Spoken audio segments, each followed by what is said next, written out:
My name is Richard Harmel. I'm from Sierra Club, Airport Marina Group. The Ballona wetlands is a groundwater-dependent ecosystem, and its groundwater is critical for the survival of the Ballona's freshwater wetlands. We're going to be looking at a short Vimeo to be on groundwater-dependent ecosystem. It shows the danger of artificial pumping and how lowering groundwater levels causes the death of ecosystems. So as we're watching this one, when we start, I'll be running along with the descriptions as to what's happening. You see the water levels underneath. And so during normal seasonal changes, you have water coming in and the water levels, underground water levels going up. And in dry summers, the plants depend on the groundwater as their principal water source. As groundwater pumping begins, artificial groundwater pumping, it creates a lower underground level in the aquifer. It gets so low that the root systems from the habitat aren't able to get nourishment, and so they dry up and they die. Fresh groundwater is being lost. The waters to recharge the underlying aquifer are being pumped out, drained, or diverted away from Ballona, being discharged directly into Ballona Creek and then directly into the ocean or into a sanitary sewer system. Should we allow the massive destruction and killing of species that will inevitably take place? From a restoration standpoint, Ballona wetlands is historically a coastal seasonal freshwater wetland. And the diagram that you're looking at shows those underlying aquifers that are classified legally as drinking water. This is not saltwater intrusion that you're looking at here. This is all seasonal freshwater ponding on Ballona wetlands. This is Ballona. This is what we're trying to preserve. Look at all the freshwater ponding on Ballona, and look at all this wildlife.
When I was here on Thursday, that footprint, this far footprint, there was no water in it.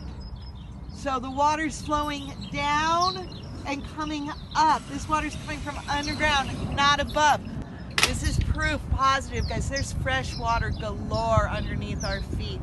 So LA Audubon extremely focused on education, which is why I'm here, and the conservation and restoration. And then the pickleweed.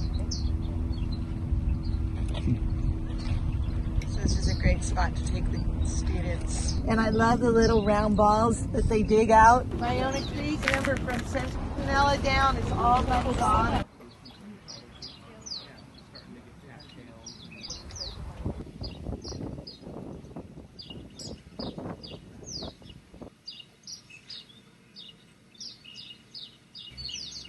Tribal leader John Tommy Rosas is about to establish for you that Ballona is historically a seasonal, predominantly freshwater wetland. Hi, this is John Tommy Rosas. In 1923, and actually before, about 1906 to 1909, and then 1920. They had various lawsuits and cases, so this got realigned and different things happened. But on this USGS map, what's important is the federal government determined that the channel should run and stop here, and this is their mark there for fresh water that comes down is let go into the freshwater wetlands that was already existing. It did not go through like it does now into the marina. See, now it goes, and then the high and low tides come up it. Before, see the difference right here? Right at area A, right here, you can see that creek line. And so the original Ballona Creek was here, then they channeled it, but they still dumped the fresh water here. They did not mix it or inundate this with more salt water like they want to do in alternative 1, 2, and 3. This is about fresh water. This is all fresh water. And then you can also see the saltwater little channels that were here for the estuary. So really the estuary, which is a salt and freshwater mix, is in this area, way down here.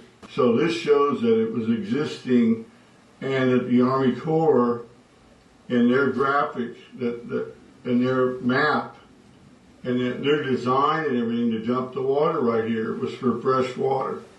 So that's why in my graphic I'm saying 1923 USGS shows freshwater wetlands. This is still really actually a creek, even though it was channelized. It did not go to the ocean like I explained. Here's area A. So they want to rip all this out and then have that be saltwater treated, and it was never like that. And what's important about this video and what I'm explaining is that it shows that this was fresh water before, but it was made purposely freshwater restored again by the freshwater restoration of the channel. So they can't say that they're restoring anything. If they're going to restore it, it should be to this alignment and this source of water, which we can get from Playa Vista's freshwater here. In the EIS, we have to go for the freshwater alternative.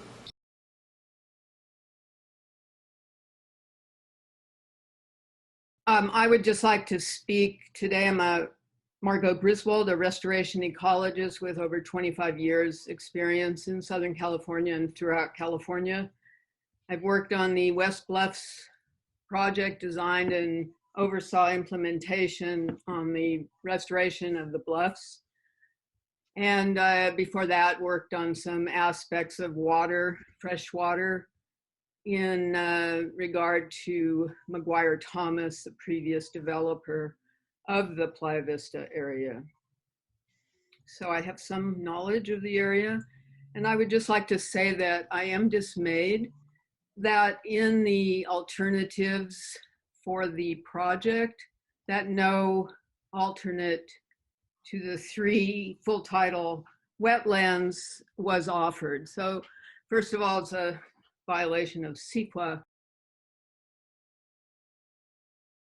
Now this set of pictures is really important because it takes, and it's by Tony Orm and Palacios Best is the last name. I think the paper's 2003 or something like that. Upper left, 7,000 years before present. And you go 2,000 years, 5,000 years before present, 4,000, 3,000, 2,000, 1,200. Okay? And so what you see is this slow filling in of the Ballona Bay, essentially, over time.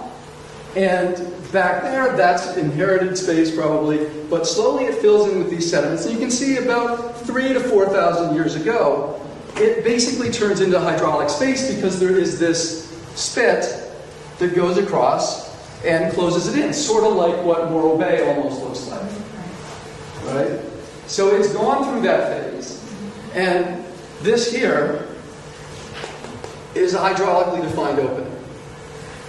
If you wanted to go something that was open to the ocean and fully tidal all the time, you'd need to go back about 4,000 years.